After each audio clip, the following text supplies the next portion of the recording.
hoje para fazer um comunicado a todos vocês. É um comunicado muito especial. Hoje é um dia muito especial, de uma comemoração muito grande.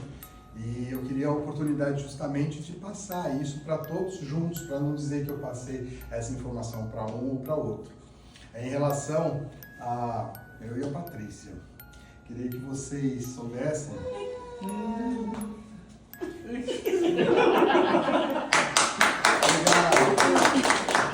Esse mês a Patrícia emagreceu 4.